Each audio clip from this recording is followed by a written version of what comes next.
Welcome, everyone. We'll just give a minute for everyone to join.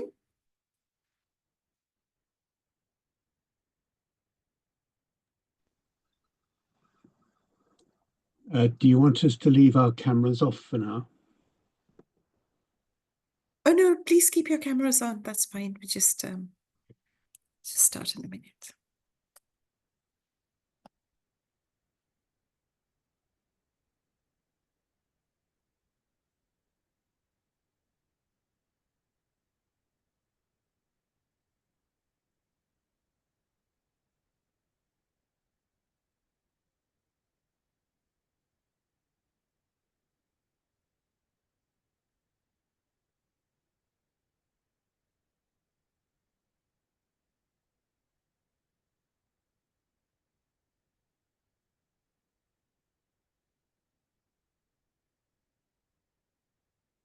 Good morning, good afternoon, good evening. Welcome once again to the WHO EPI-WIN webinar. Today, our topic is on mass gatherings. Safe gatherings is the third in the series, and today's webinar focuses on managing political and cultural events. For those of you who are new to EPI-WIN, it stands for the WHO Information Network for Epidemics.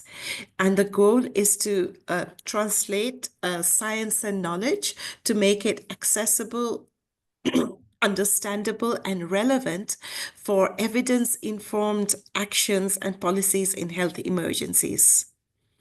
Welcome, especially to those of you from, for somewhere where it's really early in the morning and late at night. For those of you who are new to EPI-WIN, the standard housekeeping rules, this webinar is being recorded, and the recording will be shared on our uploaded to our website and shared with all the registrants. We'd love to hear from you, and so please introduce yourself, what you do, and where you come from in the chat. For those of you who would like to ask questions, we'd love your questions as well. Please put your questions in the Q&A box, not in the main chat, because sometimes we may not be able to track it. Please keep all your comments. We'd love to hear from you, but keep your comments respectful, positive, and constructive, please. This is for sharing experiences. It's to help each other. It's for positive reasons. So please keep it respectful and positive. So without further ado, I'd like to introduce the very exciting panelists we have today. We have Ninglang Wang leading this. She's the unit head of border health and mass gatherings here at WHO headquarters. For the panels from the countries, we have Gislani Matias Oliveira Aguilar from Brazil. She's from the municipality of Brazil, talking about the famous Rio Carnival. We have Maria Axisa from Malta, talking about the Pride Festival in Malta. Then John Baptist Wanyo from Uganda, talking about mass gatherings in Uganda. And finally, from the UK, two panelists, Lucy McCann and Chris Hulse, to talk about the Glastonbury Festival and what they do. But before that, we'd like to hear from you. So the question for you is, if you just give me a second to get my screen. And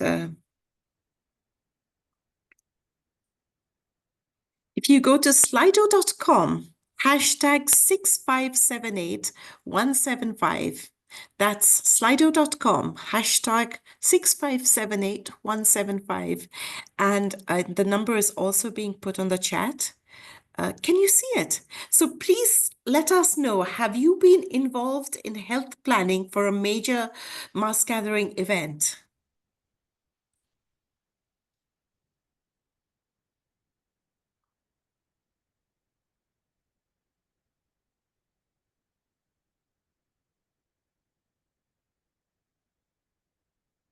Okay.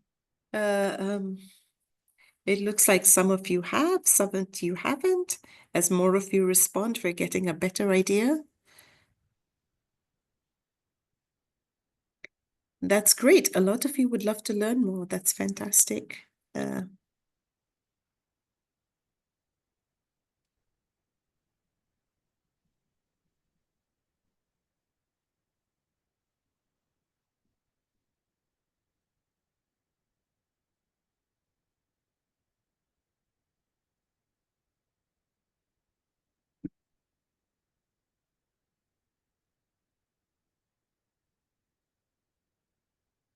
Okay, we have 81 persons responding, 83. Come on.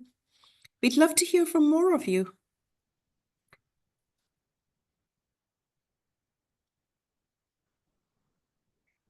Okay, so about a fourth of you have worked on mass gatherings, but most of you would like to learn more. That's great. I will stop sharing the screen now, but the Slido is open, so please continue to bring your feedback in.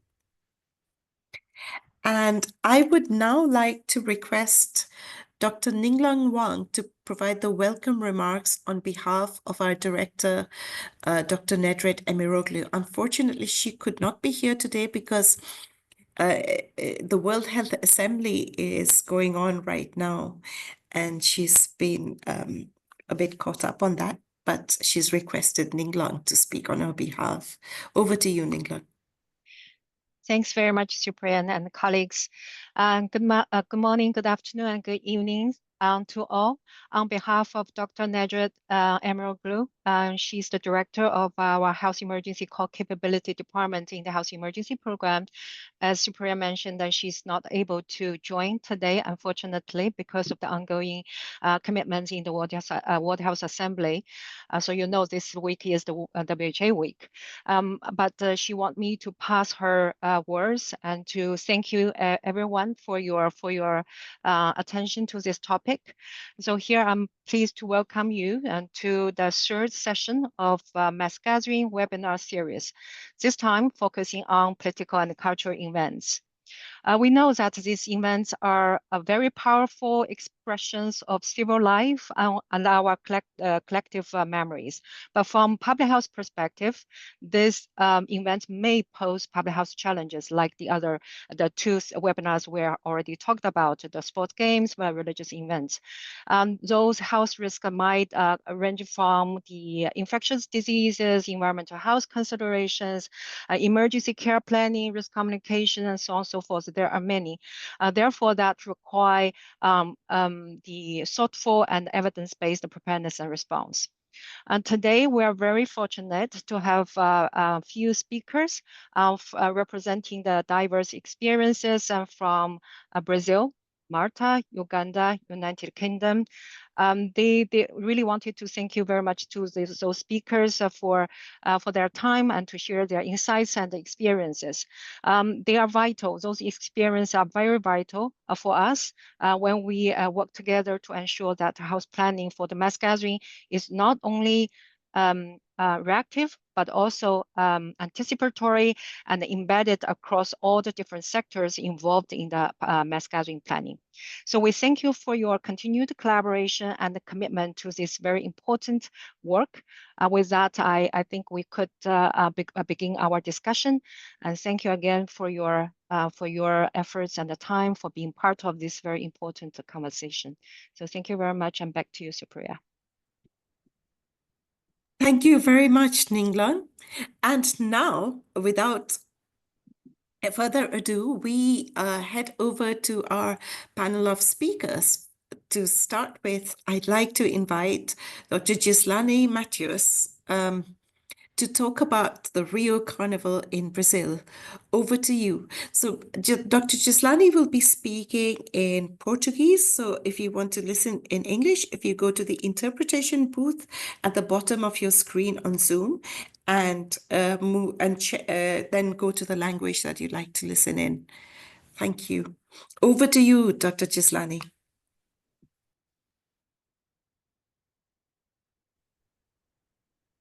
Olá a todos, Eu agradeço o convite para a gente falar um pouco sobre a experiência da cidade do Rio de Janeiro no Carnaval. Esse que é um importante evento cultural brasileiro, né, não só da cidade do Rio, mas que exige um grande preparação, planejamento, né, e reforço para que seja um evento de massa seguro. Então, eu falo aqui pela Secretaria Municipal do Rio de Janeiro.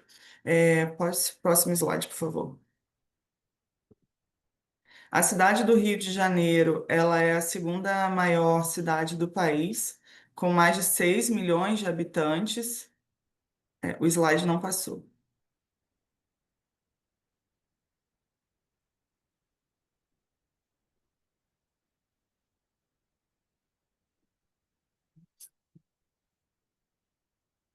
Acho que tem alguma questão com o slide. Sana, please move the. Ok, passou. Bom, a gente precisa falar, contextualizar um pouco sobre a cidade do Rio de Janeiro. Então, ela é a segunda maior cidade do Brasil, a sétima da América Latina, com mais de 6 milhões de habitantes, uma cidade que recebe muitos turistas anualmente e que tem um clima, né, tropical, já é uma cidade normalmente quente. Pode passar o próximo slide, por favor.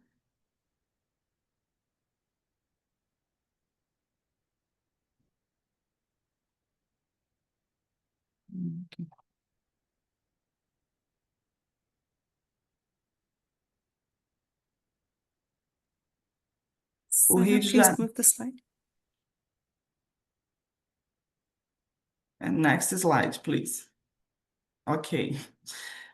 É uma cidade que já tem o hábito de receber grandes eventos, eventos de massa, além do carnaval que acontece anualmente. A cidade do Rio de Janeiro já sediou os Jogos Olímpicos, os Jogos Pan-Americanos, a Jornada Mundial da Juventude, então já tem aí uma experiência em organização da operação da cidade como um todo, não somente o setor saúde, para eventos de massa. Então, a nossa rede de saúde, especificamente, já é uma rede robusta, onde a gente tem 239 unidades de atenção primária, são mais de 65 entre hospitais e unidades de pronto atendimento para urgência e emergência, é, e uma grande rede de vigilância em saúde. Next slide, please.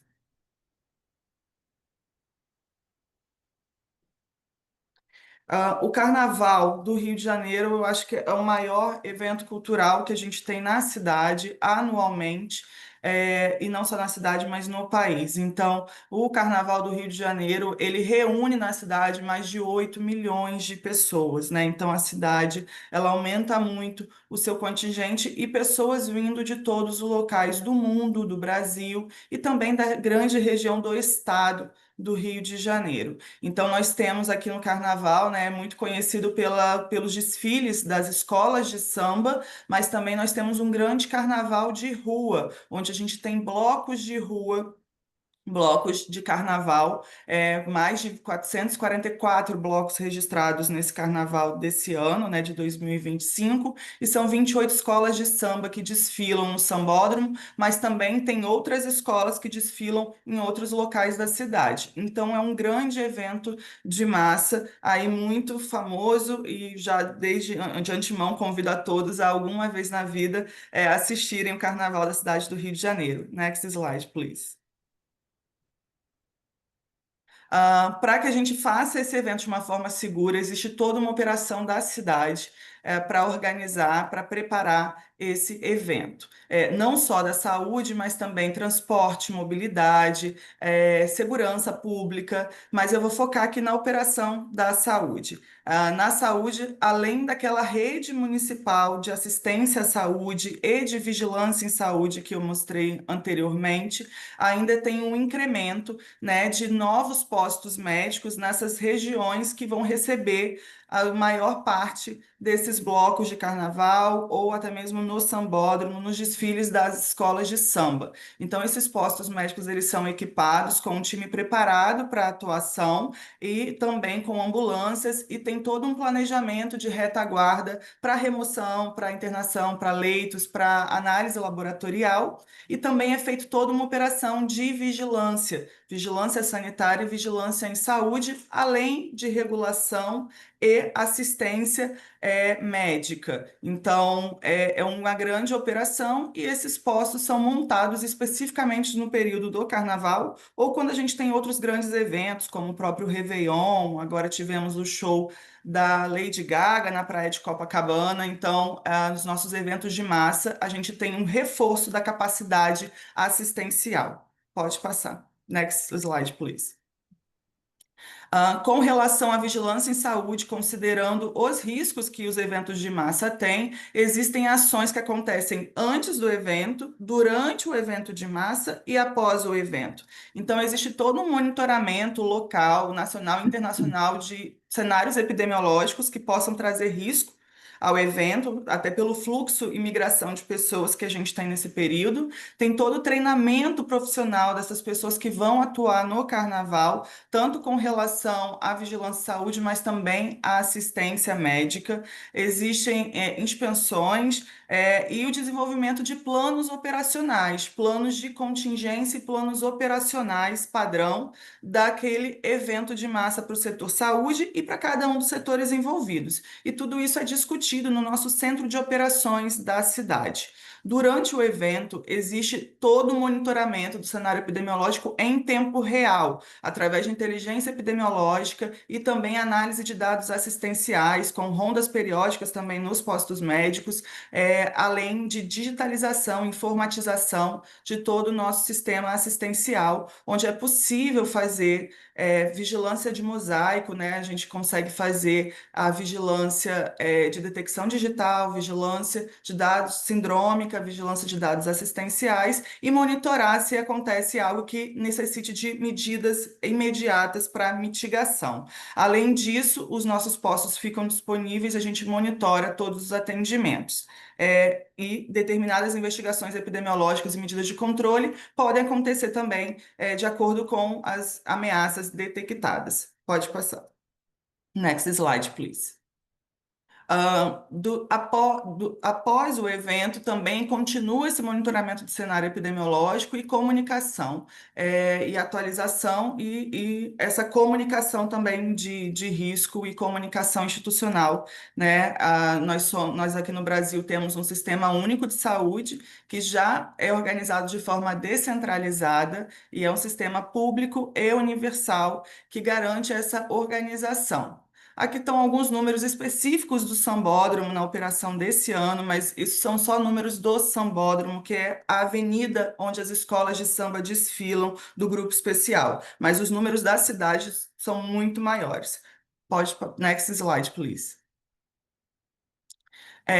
A gente sempre teve uma operação de massa muito focada em riscos infecciosos e de doenças infecciosas e na atenção à saúde. Mas desde novembro de 2023, a gente passou a um cenário de onda de calor extremo. Isso. De onda de calor extremo, onde foi necessário adaptar e ter também um protocolo operacional de cidade específico para o calor. Então, o risco de calor extremo foi também incorporado a esse plano e foi uma novidade desse carnaval do ano de 2025.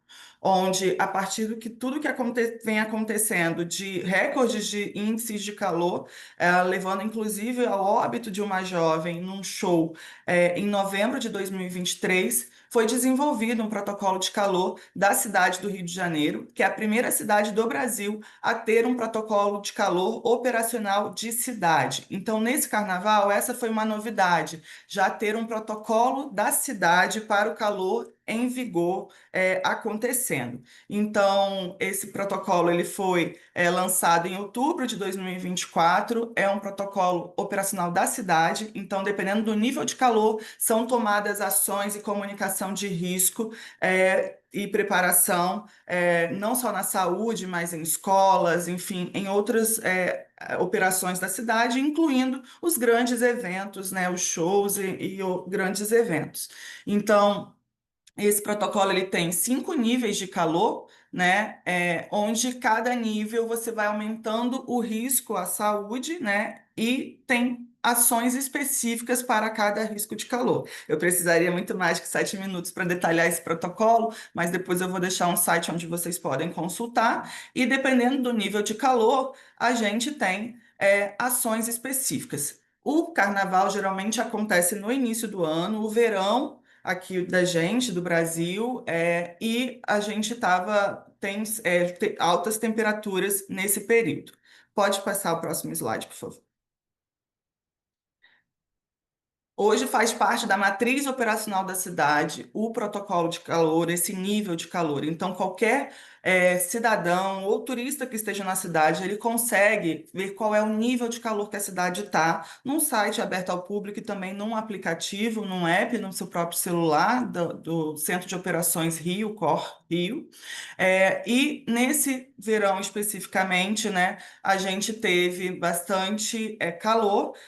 No período do carnaval em si, nós não estivemos no nível alto de calor, porém, no pré-carnaval, as semanas que antecederam o carnaval, sim.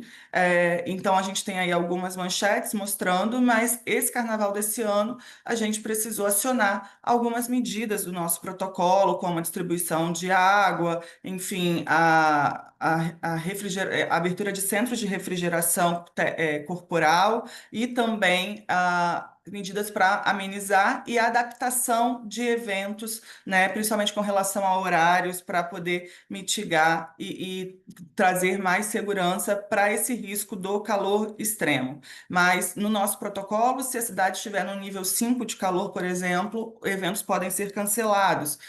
No nível 4, os eventos podem ser adaptados. E hoje, na matriz da cidade, os grandes eventos, um produtor ele já sabe que, dependendo do nível de calor, pode ser que ele tenha que adotar medidas ou até mesmo cancelar, dependendo do nível de calor. Next, please. Então, em 17 de fevereiro desse ano, foi a primeira vez, desde a inauguração desse protocolo, que a gente chegou no nível 4 de calor extremo. Isso fez com que se desenvolvesse, né, comunicação de risco, articulação intersetorial. Foi feita uma coletiva com o prefeito da cidade, orientando a população sobre os riscos para a saúde e também as medidas para cuidados com a saúde nesse período, que deveria ser feito e que não era recomendado ser feito. Além disso, next, foram abertos centros de refrigeração térmicas públicos para a população e foram intensificados esses cuidados e toda essa comunicação de risco. Além disso, foi montados esses centros de hidratação para a população e reforçados protocolos operacionais para assistência ao calor. Pode passar. Algumas escolas de samba, inclusive, mudaram o horário dos seus ensaios técnicos. Isso não foi no dia do carnaval, mas a cidade fica o mês todo que antecede o carnaval já com muitos eventos. Next, please. Next. Finalizando, um ano anterior, por favor. Finalizando, o slide anterior, por favor. Bem, então, como é organizado o Carnaval do Rio de Janeiro para que seja um evento de massa? Um grande planejamento intersetorial de todas as áreas é uma das questões importantes, né? Trabalhar com sistemas de alerta precoce, então, para identificar ameaças à saúde, então, a gente monitora todo o cenário epidemiológico, todos os atendimentos em tempo real na cidade, conseguindo identificar áreas para incrementar e direcionar as ações. Grandes estratégias de vigilância em saúde ativas, fortalecimento, né, da capacidade assistencial do serviço de saúde, uma resposta rápida habilitada. A cidade do Rio de Janeiro ela tem o CIEVES Rio, que trabalha inclusive no sambódromo, no carnaval, e também com unidade de resposta rápida em toda a cidade. Então, se houver algum surto a ser investigado, algum evento de saúde pública para ser checado, a gente vai conseguir direcionar essa resposta. Uma grande comunicação de risco e engajamento comunitário. Então, como eu falei, é coletiva com o prefeito, são várias mídias, jornais.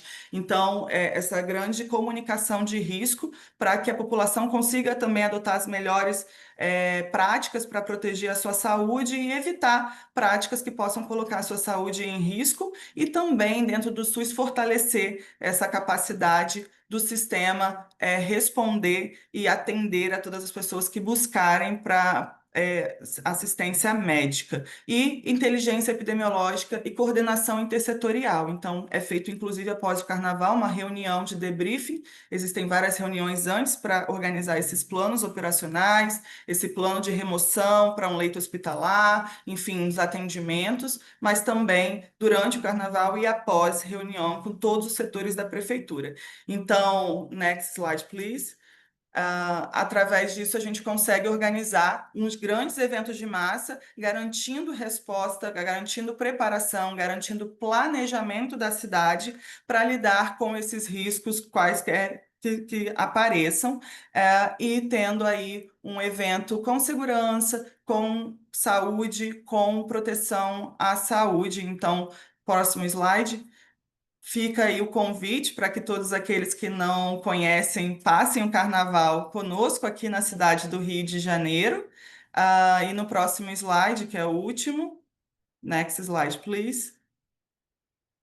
Fica aí o contato para aqueles que quiserem entrar em contato, e um link para um site onde vocês podem ver esses documentos que eu citei na íntegra. Esse protocolo ele foi com base em evidências científicas, com os atendimentos e os nossos dados climáticos, que também são monitorados aqui na cidade do Rio de Janeiro.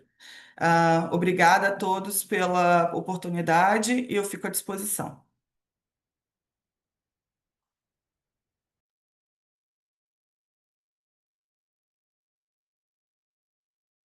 Thank you very much, Dr. Gislani. Amazing effort. One of the most famous carnivals in the world, and the amount of work that's done in the background to make sure it's smooth and safe and healthy. So congratulations. I would now like to invite Maria Axisa, Dr. Maria Axisa, to talk about the Pride Festival in Malta, which also has different challenges which are being met. So over to you, Dr. Maria Axisa. The floor is yours. Hi, good afternoon. Thank you. I am Maria Axisa, a practice nurse in sexual health, working within the Health Promotion and Disease Prevention Directorate in Malta. Malta, those who don't know about it, is a very small island next to Sicily. But we are having an influx of migrants in the last 10 years, and the population in Malta has increased a lot. Today, I'll be sharing our experience when it comes to strategies and in promoting sexual health during Malta Pride event, with special focus on mpox awareness. Next slide, please. So who is Sexual Health Malta? We are a very small team who takes care of the sexual health awareness, education, and our work goes beyond the clinical services. Why? Because, as I said, we provide education, outreaches, we do policy as well, we take part of the policy, and community engagement.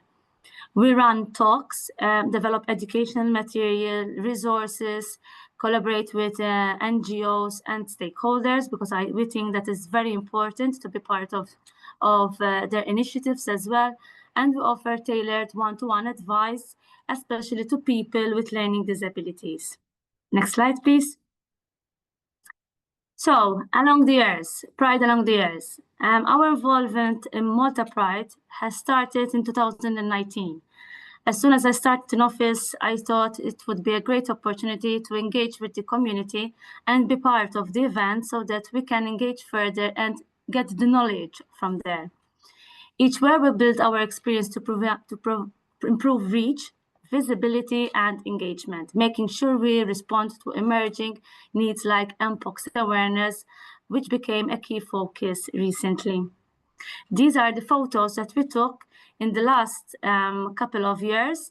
Obviously, there was a break during COVID, but along the years, we have come and we teamed up with different NGOs to provide the awareness that we were aiming at. Next slide. Our main mission is basically during Pride is to raise awareness about STIs, including mpox. We encourage prevention through testing and vaccination. We have the vaccine in Malta as well for people who have been diagnosed with mpox and their significant others. And we also aim to tackle stigma and misinformation as much as possible, promoting health equity by ensuring all individuals, regardless of their identity, have access to accurate and inclusive information. Next slide, please. Our achievements, although they look very small, but Malta is very small as well. But we have distributed a lot of condom packs. We do the packing, we do the marketing ourselves. We provide loops as well. We provide the educational materials like flyers, leaflets, network cards, posters. We do a lot of information for different people, for different ways. And we share information on everything related to STI prevention. We also we go to radio, we do bus stops, bus shelters, for example. We have our own social media. We do also have a website with all the information over there where people can go for testing, for example, the next event when it's going to happen, where they can find us, where we can provide the advice. We also partnered with, for example, students' organization. Why they are important? They are young. Now I'm getting old, so they are young. They communicate differently from how I used to communicate. So it's their way how we communicate, and they can understand us. We do games during Pride. We did a trivia to engage the public. We recorded even the event videos, and we could have shown them throughout the years, as I said. And we also joined the community march, showing our support, providing condoms during the march as well, and we try to raise awareness as much as possible. Next slide. When it came to mpox, and not just mpox, even any other outbreak that we were seeing throughout the year, we teamed up with Grindr, for example. Especially during the Pride event. We do specific messages, and we are able to deliver those messages to anyone who reach to the platform on Grindr. It is a very effective communication, I can say. We have seen a very good response from there, even from the community. And this digital outreach basically complemented our in-person activities and helped us to reach individuals who may not attend Pride physically. Next slide. What are our awareness? Basically, we have different posters, as I said, flyers. We do even videos like GIFs. We do other types of videos. We have moved on and we adapt it as we go along. We used to go, for example, we used to call mpox monkeypox. Now, to decrease the stigma and that goes around with mpox, we've now developed new media related to mpox. For this campaign, we also teamed up, for example, with another NGO. It's called MGRM, which is the Malta Gay Rights Movement. And with their way of communication, we teamed up, collaborated, and we provided the best possible communication for people to understand us. We developed this content, as I said, through even social media. Social media, we boosted, we paid boosting so that people can be reached more. And we also did collaborative posts with, for example, the Pride event organizers so that it can reach a wider audience. Next slide. These are also another type of awareness materials and resources. These are some of the examples. We had a condom holder. We tried to, condoms, sometimes we're feeling difficulty for people to use it, but we are showing our respect. We give them this, if they want, they can have the condom with a condom holder, and it's like a keychain, for example, and we have even a pocket, and there is also the information inside. We give information on PrEP and PEP and how to use it, especially for the migrant population who have just joined and started to live in Malta. We really needed to work on how we link these migrants to the services that are available within the national health system. The last picture that we can see over there is the sexual health website that is available in Malta with all the information and the resources, and where they can contact if they require any type of service or information to link them to the care that is available. Next slide. Some reflection and next steps. We always reflect on what we did so far and how we can go forward. There are several lessons we've taken. We tend to plan as early as possible to secure visible locations for this outreach. We have a lot of meetings with the Pride event organizers to see how we can engage not just in Malta, but also in another island, which is called Gozo, and the Pride event takes place in different dates. So we go there in our sister island, and basically we provide the same amount of awareness in Gozo. We use tailor-made information. We do inclusive language as much as possible. This will help us, as I said, to engage more our targeted audience. And we have tried to make it fun as much as possible to create a stigma-free zone. We try to show people that we are here to understand you, not to judge, and to be confidential as much as possible. Our main aim is to maintain a broad and inclusive focus using, for example, gender-neutral messaging and ensuring everyone to feel seen and supported by our approach. Last slide. This is my last slide. Thank you. I am Maria Axisa. As I said, the sexual health nurse within the health promotion disease prevention. If you have any questions or queries, please feel free to pass them over. Thank you. Thank you very much. A great challenge, but great response to the challenge as well. So congratulations to Malta for focusing on the Pride Festival and managing MPOX, the focus on MPOX there. Thank you, and I'm sure this will be very useful to many other countries as well. I would now like to move from Malta to Uganda and request Dr. John Baptist Wanyi to talk about mass gatherings in Uganda and your experience there. Over to you, Dr. John.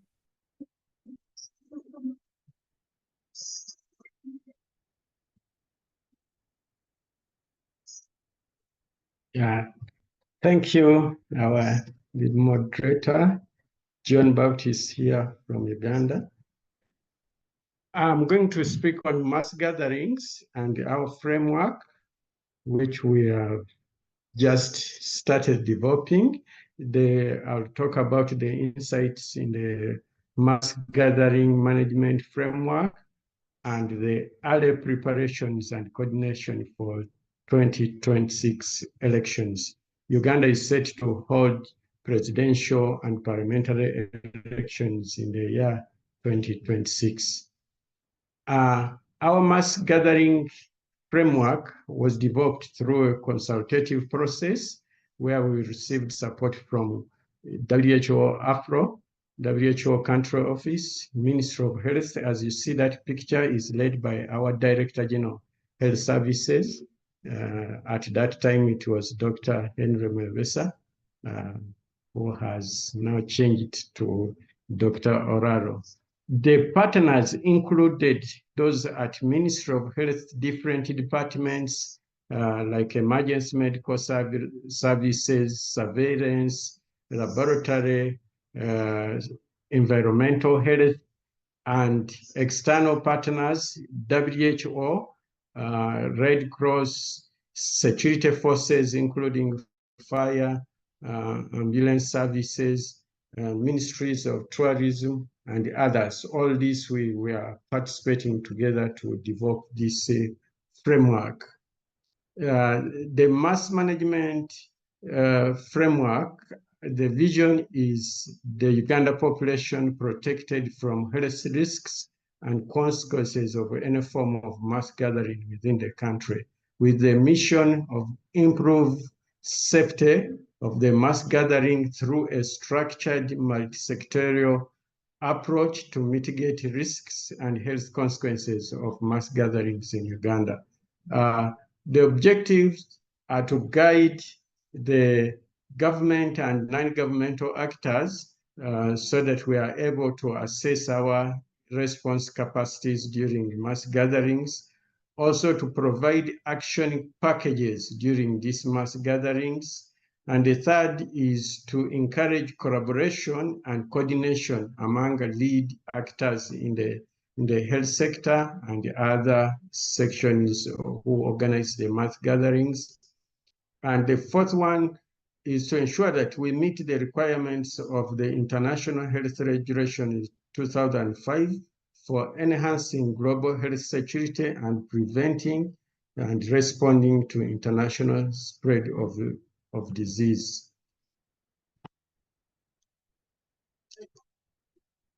Our mass gathering management framework has pillars, 7 pillars, which are outlined, led by coordination, risk communication, security, environmental health, public health surveillance, events management, and logistics.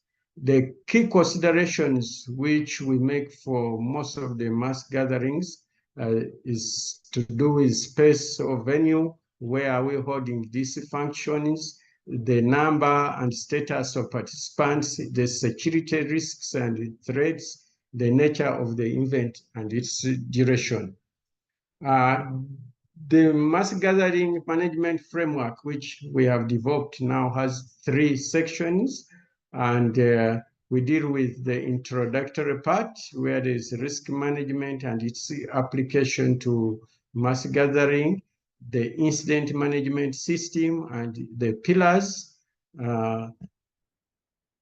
We have also defined the categories of the mass gatherings, which we classified in the country. Majorly, there are 6 religious, sports, entertainment, culture, political, and state-led events. And in this mass gathering framework, we cover key considerations, expected health outcomes, the calendar of specific mass gatherings, and action packages, which are classified into 3: pre-event, during event, and post-event. Issues that may arise during mass gathering will include unplanned or spontaneous mass gatherings, those which are held in unique locations, maybe a closed area like a national stadium, open fields, risks of violence, modern technology during mass gatherings, testings, exercising, and research during these mass gatherings. Our mass gathering framework was developed following a process. After the Uganda Matters Day in 2024, usually this day gathers about 2 million people. We decided that we need to have a planned action. So we did an after-action review for that. Then we held a workshop to draft the mass gathering management framework. We held the stakeholder engagements. And after we developed the first draft, we presented to the Ministry of Health Technical Working Group. The Director General approved this document, which is now undergoing the testing in the real events or simulations. Currently, we are preparing for the Uganda Matters Day, and we are preparing also for the sports and also preparing for the political events of elections which are starting. So we are going to test all this, and after that we do a final review and go through the approval processes of Ministry of Health.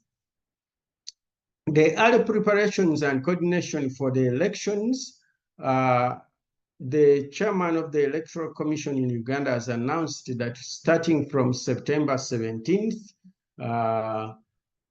we shall be having parliamentary and presidential nominations, which will be followed by campaigns, and it will culminate into elections of the members of parliament and the president on January 12th, 2026.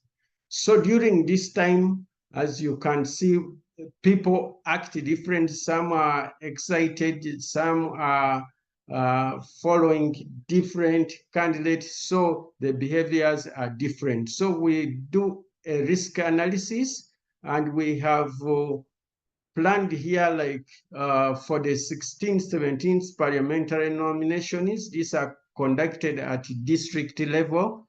The specific hazards are uncontrolled crowds, stampede, road traffic incidents, and the consequences of this will include alcohol, substance abuse, infectious disease outbreaks, and other injuries. And we have assessed each of these levels. This will be followed by presidential nominations, which are usually characterized in the same way with uncontrolled crowds and sometimes demonstrations. We also expect terror attacks, and in November 27th, 29th, we shall hold youth elections. Again, we have done that risk assessment. And then stakeholders at most of these functions are at national level and subnational level. At national level, it is the central government and district local governments, the electoral commission, the security forces, for us in the health sector and the health facilities across the country, partners, the World Health Organization, Red Cross, and others who will be supporting this response. In terms of planning, we have planned for pre-events, which we shall conduct 12 weeks before the election season. And also during the event, this will begin in September up to January during the swearing in. Then the post-event will take place from the swearing in up to 4 weeks of the post-event. And the pillars we shall consider the coordination, risk communication, security, environment, public health, events management, and logistics. One of the activity plan, this is an example for the coordination pillar. We shall conduct a risk assessment, 12 weeks. This is usually led by the Director General of Health Services, and we outline the activities which we shall do and at periodic times. Like at 8 weeks, we shall make sure that we form committees. We shall review the risk assessment score, and we shall also have appropriate recruitment of staff we are going to work with and define logistics as outlined. Other pillars which will do the same activity planning are risk communication, security, environmental health, public health surveillance, laboratory and the points of entry, and events medical services. This includes the emergency medical services, on-site clinics and referral facilities, and the logistics. We anticipate spontaneous events which may lead to coordination and control challenges, misinformation, and because most of our population lies between 18 years and 30 years of age. There is need for youth-centric interventions and messages. We expect a lot of alcohol and substance abuse, and also urban traffic challenges. The mitigation measures we have considered is the early messaging with social media, targeted messages against disinformation and misinformation, collaboration with police, utilization of armed forces so that the red zones are well covered and our responding teams are not put in danger. In conclusion, mass gatherings in Uganda are increasingly more complex. The Uganda Mass Gathering Management Framework offers an opportunity for a structured, coordinated response for better public health outcomes. And various elements of the framework are being tested now, and we think that we are going to improve this framework going forward. We need more stakeholder engagement so that we can fully integrate the use of this framework. Want to appreciate WHO and the Ministry of Health for supporting this engagement. Thank you. Thank you very much, Dr. John Baptiste Wanio. That's a lot of important work and a great strategy that you have there. Now, from political events in Uganda, we go to musical events in the UK. We'd like to give the floor to Chris Hawes and Lucy McCann to talk about the Glastonbury Festival in the UK. Over to you. Chris first, I think, right? And then Lucy? Yes, thank you very much. For those who don't know it, the Glastonbury Festival of Contemporary Performing Arts is a large and very iconic event, the biggest of its kind in the UK, and it attracts some of the world's biggest names in popular music on two main stages, and it also presents a wide range of other entertainment at over 100 other performance venues around the site. Can I have the next slide, please? It runs over 6 days on a site that covers about 500 hectares, and it takes place on a dairy farm in rural England.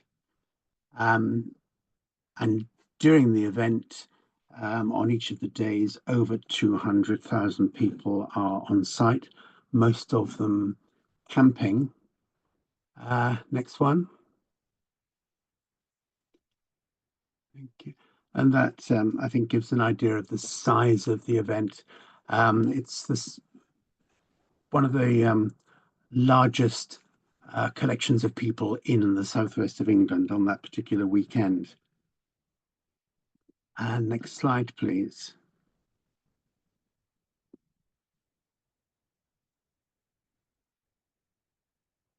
Next slide, please.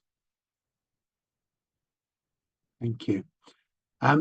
The challenges which this event presents are... I'm sorry, Chris, to interrupt.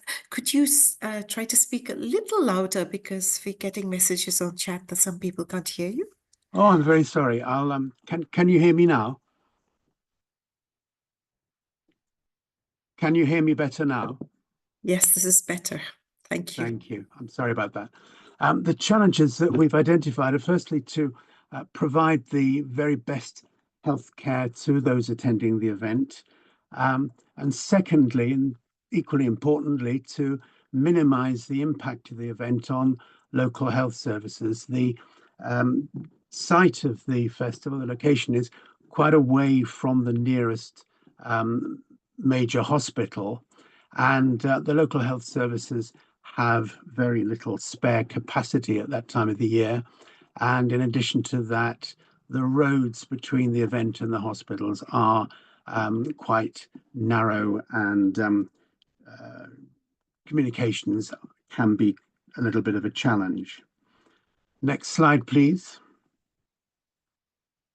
The solutions to these challenges that we've come up with are firstly, obviously, to treat as many casualties on the event site as we possibly can, whenever it's safe to do so. And clearly that's a very important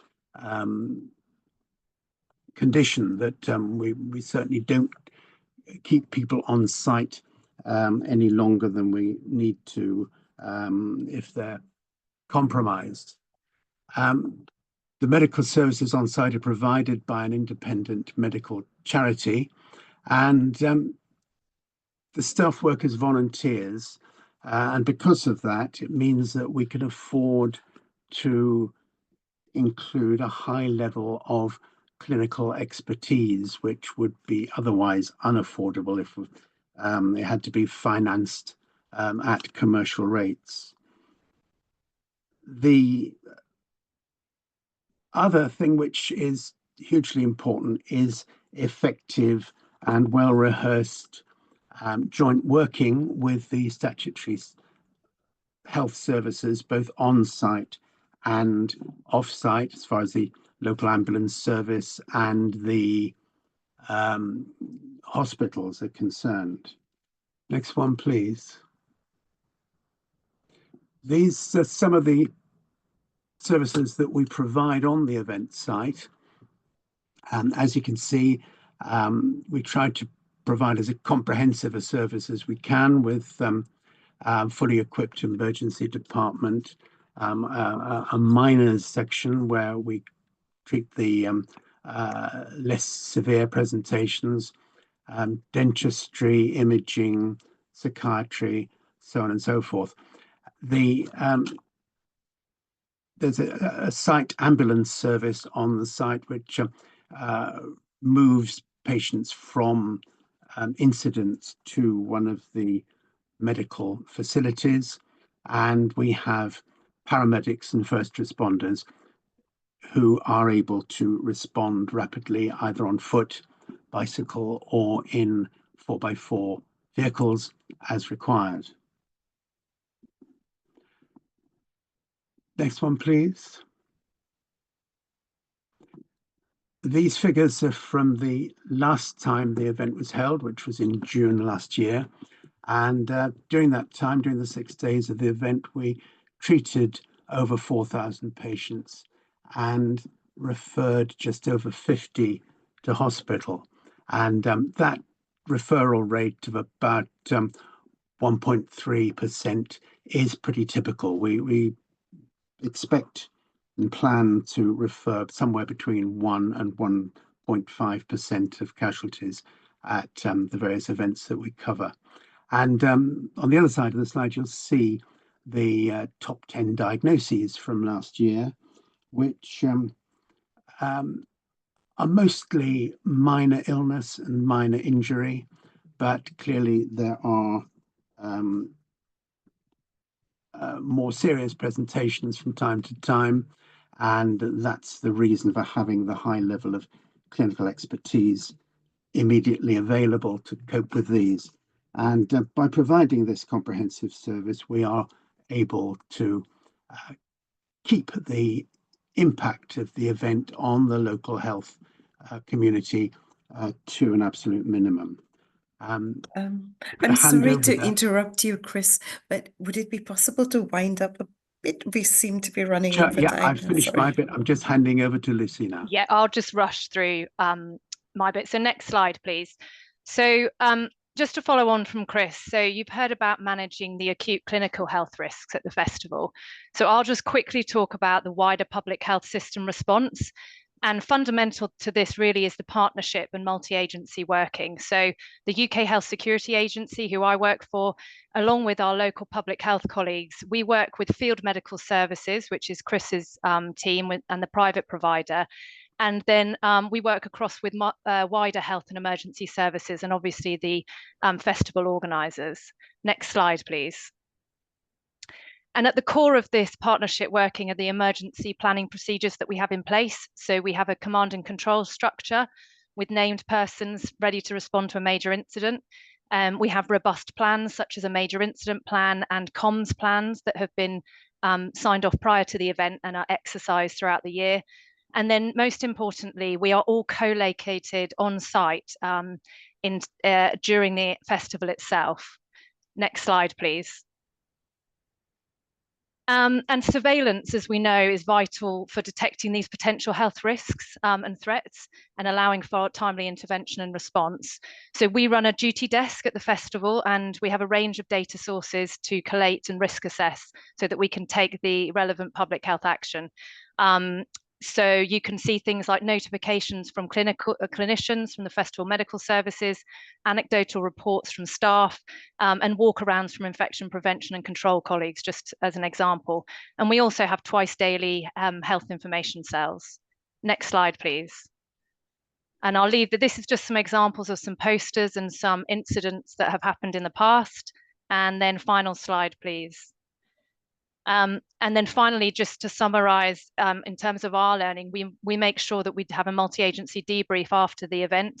And you can see from last year some of the key themes that came out, and they were things like developing further plans, so a drug incident plan, improving communications on site between all the health partners, and ensuring effective coordination. So yeah, I'll leave it there. That's everything from me. Thank you so much, Lucy and Chris, and thank you, Lucy, for rushing through the last bit, but very, very important points there. And we will share the presentation with all our registrants, and it will be uploaded to the website, but really appreciate this. Now, we actually have come to the end of the hour, but if I may request everyone to stay on a few minutes if possible. We'll just go through a few questions. Would that be fine with all the speakers? Can you stay on for a few more minutes for the questions? Right. Then the first question will be to Brazil. How do you coordinate health preparedness across such a large and decentralized city during the carnival? If you could keep your answer brief in the interest of time. Primeiramente, gostaria de agradecer pela oportunidade de participar desse webinário e respondendo à questão, o sistema de saúde brasileiro, o SUS, na sua essência e princípio, ele já é descentralizado do ponto de vista de gestão. Nesse sentido, a forma como a rede assistencial de saúde se estrutura, associado à nossa vigilância integrada, com ações direcionadas a partir de uma inteligência epidemiológica, respeitando um planejamento organizado para cada área programática da cidade, permitem coordenar as ações numa cidade do porte do Rio de Janeiro. Espero ter respondido a pergunta. Obrigada. Thank you very much. That was nice and brief. Second question to Malta. How do you tailor public health messaging to reach the diverse Pride audiences? So basically, we adopt a multifaceted and inclusive approach that considered the unique needs, identities, and communication preferences within the LGBTIQ community. And we also have included strategies such as community engagement as much as possible. We do inclusive language there's a way of language how we can provide the awareness. We do have targeted channels. And we basically focus on the key issues that we have to include. That's it from us. Thank you. Thank you very much. So targeted messages is clearly very important. Next question to Uganda.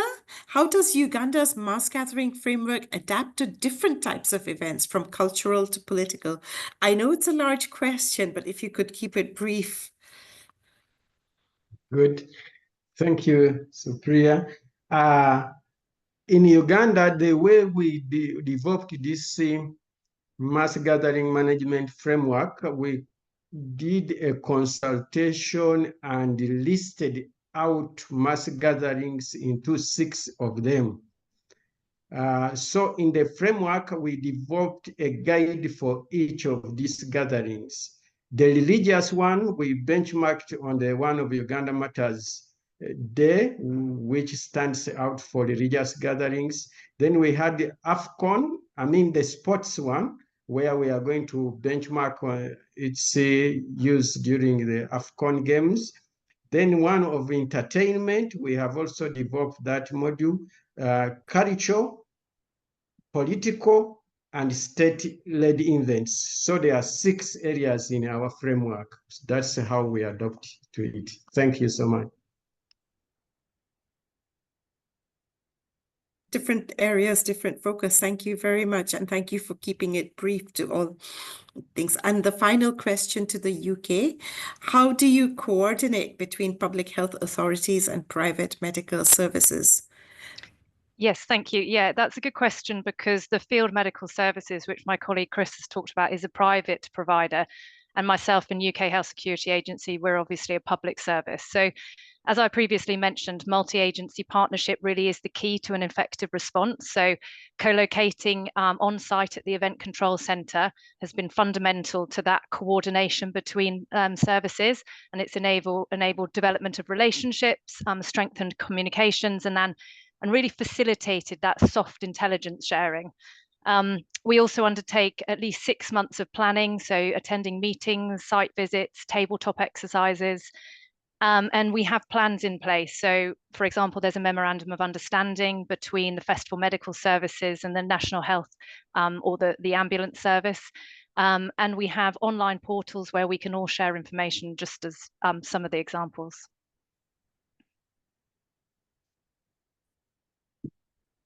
Thank you very much. I'm sorry I was on mute. And thank you again for keeping it brief. I know we've run out of time, but I'm just wondering if we will have time for one question amongst the speakers. I might actually ask Ghislani for that. What were the outbreaks identified at the festival and what was done about it? And perhaps also talk about that at Glastonbury, but first to Rio.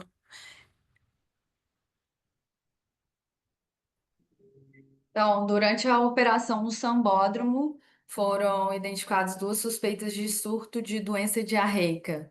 Então, como na estrutura da operação do Sambódromo são mantidas equipes de vigilância, todos os atendimentos de saúde eles são revisados pelos profissionais que são envolvidos durante as apresentações no Sambódromo. E na verificação desses atendimentos, foram identificados clusters, né, de casos com suspeita, né, de uma surto por doença diarreica.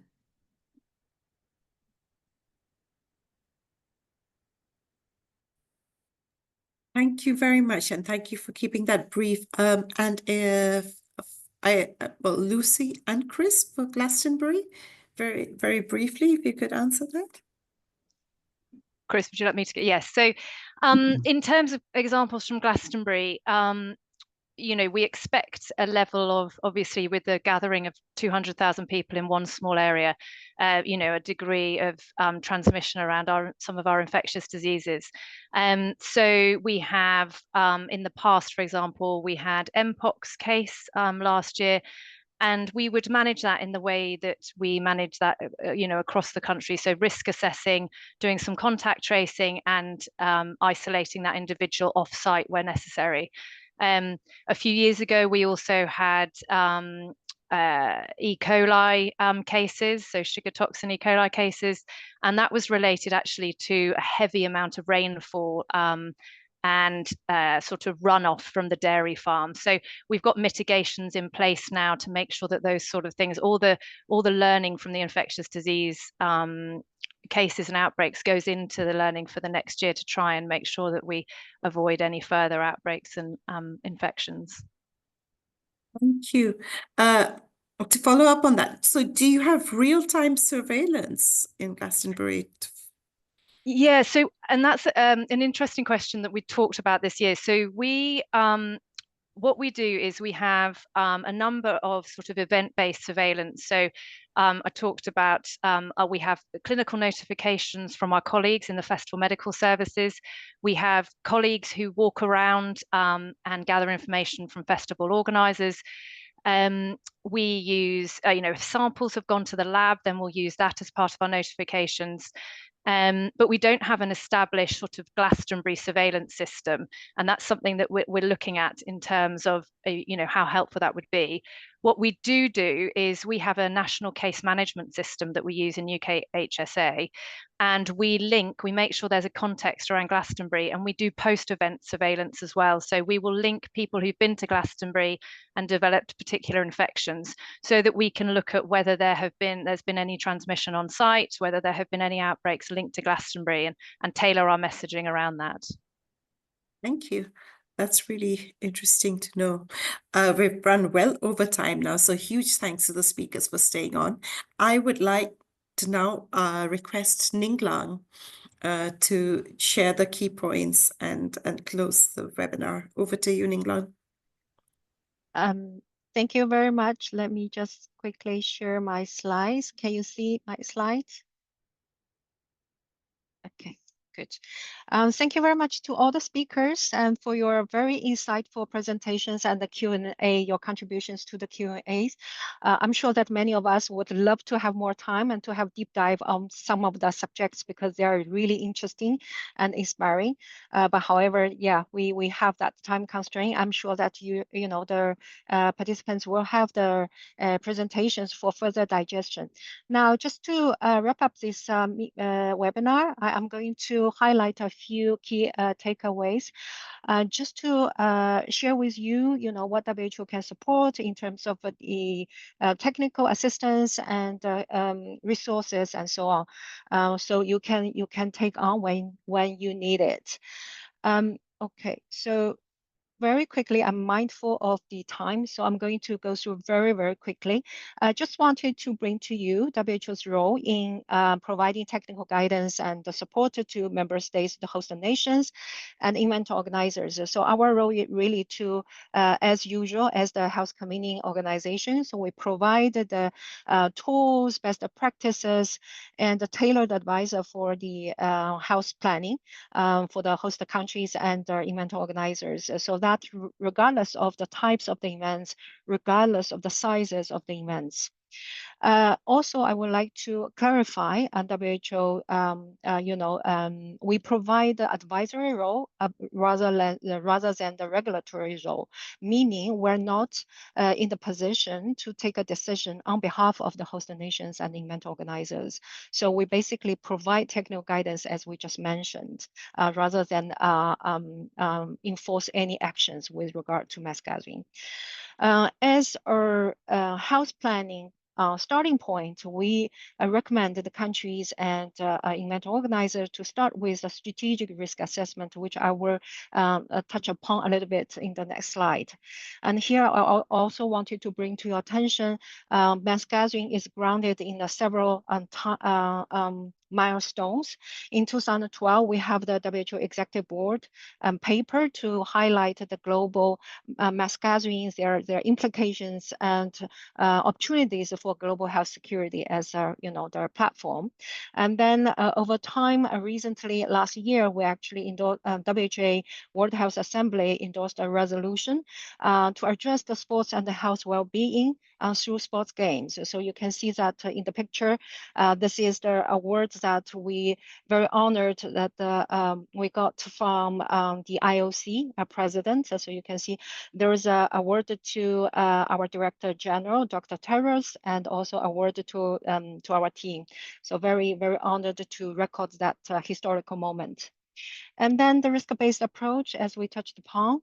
So instead of a one-size-fits-all approach, we know that each event is featured in their characteristics in terms of the population, timing, settings, and so on and so forth. So that really requires a risk-based approach is to address the prioritize the public health risks and based on the country's capacities to build tailored health interventions. So that's in the risk-based approach is comprised of the risk evaluation, risk mitigation, risk communication. So we have a WHO tool to support the country to do that. And if there are any countries would like WHO support, please raise that request to our country office, our regional office, and then we will get that request and to mobilize our collaborating centers for mass gatherings and expert network to support you. Very quickly, the WHO also has, as we mentioned, our support includes a comprehensive package that spans the entire life cycle of the mass gathering, so before, during, and after. And that includes the support to the strategic risk assessment, develop, test, and evaluate their contingency plans. So we support the country in organizing simulation exercise to test their contingency plans. And also we could support the after action review to look at the experiences and also a lessons learned as a legacy for that event and to inform the future organizers. And then also the reaching out to the partner organizations and to make sure that we have shared understanding and aligned advice.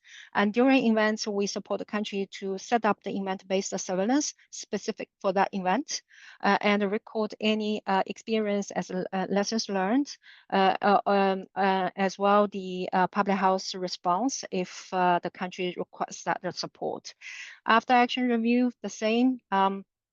After the events, we support the after action review, evaluate the health outcomes, and so support the legacy documents publication, development and publication. So this is definitely not an exhaustive list, but just some examples for you to understand, how WHO supports, where WHO support lying.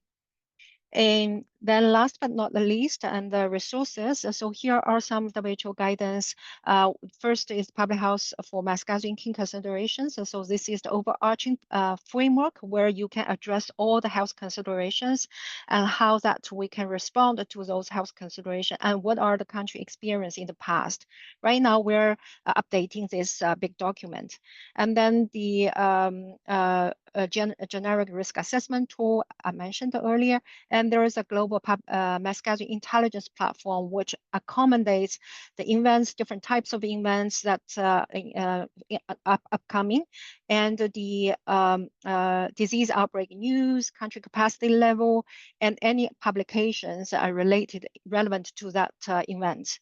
And some upcoming guidance. One is the event-based surveillance for mass gatherings.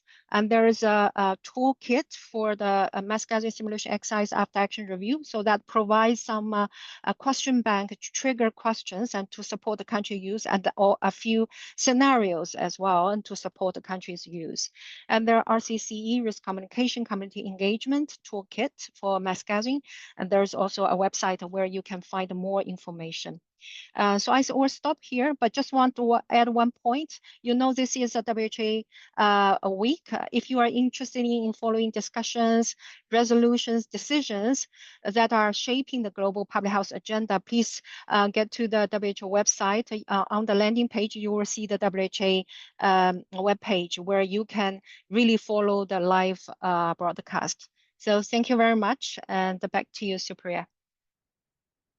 Thank you very much, Ding Lung, for that overview, and apologies for the rush because we're out of time. But thanks to all the speakers and for sparing the time to come and speak today, especially Gislani. I know you had another meeting, but you still made it here, but also all the other speakers. Thank you to everyone who worked in the background from Project ECHO, our collaborating partner. But thanks most of all to the Border Health and Mass Gatherings team led by Ninglang, but also Sophia, who's here today in the background, and Amaya and others. Thank you to the interpreters today, and most of all, Thank you. Thank you also to Michael from CPR who's assisting today, but thank you most of all to all the participants for making the webinar as rich as it is. And see you next week. As Ninglan said, please go to the WHO website, who.int, to find out about World Health Assembly. Many important public health decisions being held there, and you can follow the live broadcast. And tomorrow morning at 8 o'clock, we also have a side event on community protection. If you're interested, that is also on the website. Thank you very much and see you next week.